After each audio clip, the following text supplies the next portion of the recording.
Hey guys, welcome back to Container Crops with Scaredy Cat Gardener. Thank you all so much for coming and hanging out with me today. I'm going to touch on what's called the rule of threes for survival. They are just basic priorities that you need in order to survive. Now, I know a lot of you all have heard of this, but maybe a lot of you all have not. So because of the food shortages we're having right now, I kind of wanted to touch on this subject as well. So before we get started though, let's do a little homework. If you are not subscribed to the channel, go ahead and subscribe to the channel. Turn on the notification bell so you'll always get my videos every time I upload one. Okay, I think that should do it. Also, if you are new, welcome, welcome, welcome. I enjoy having all of you all here. So let's get into it. Show off your fantasy reality, whoa, that's yours, but I'll keep doing mine.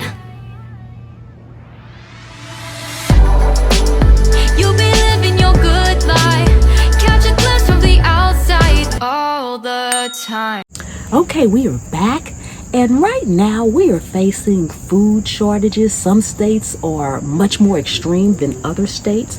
My state has finally been really hit. If you have not watched the video that I put out just the other day on the food shortages in my area, please take a look at that video as well. I also have some other information in there about what you can do about food shortages. I'm also going to be talking about the coming holidays and some things like that coming up in regards to the food shortages. So be on the lookout for those videos as well. We have food shortages right now. We have coin shortages right now. In the coming months, we could have gas shortages, power outages, power shortages, fuel shortages.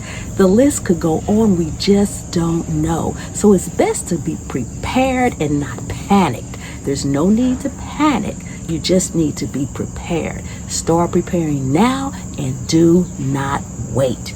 So today I wanted to touch on the rule of threes. As I mentioned before, it is the basic priorities that you will need to survive in certain circumstances and depending on where you live. So what are these rules of three? Well, as I mentioned, again, depending on where you live and your own circumstances. Now, these rules are not scientific rules. The list can be added to, the list can be taken away of. These are just general priorities that you can use to survive. You can survive 3 minutes without breathable air. That means a state of unconsciousness or an icy water. So it's 3 minutes that you can survive without breathable air. You survive 3 hours in extreme conditions, meaning extreme heat or extreme cold.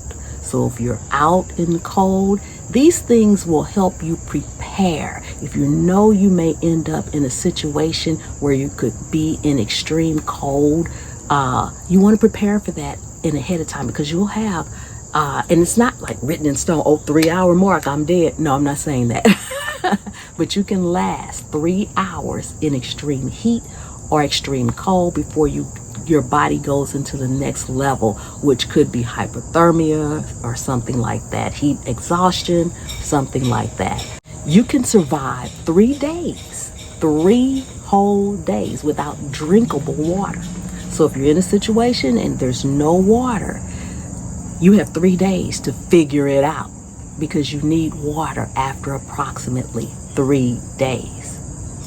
And you can last 3 whole weeks without food.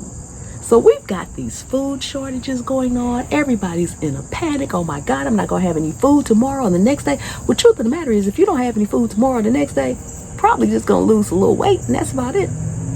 Now, you might get a headache out of hunger because your body is accustomed to having food.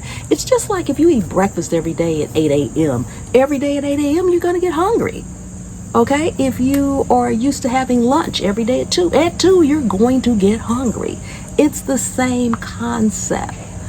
I want people to know that you should not panic.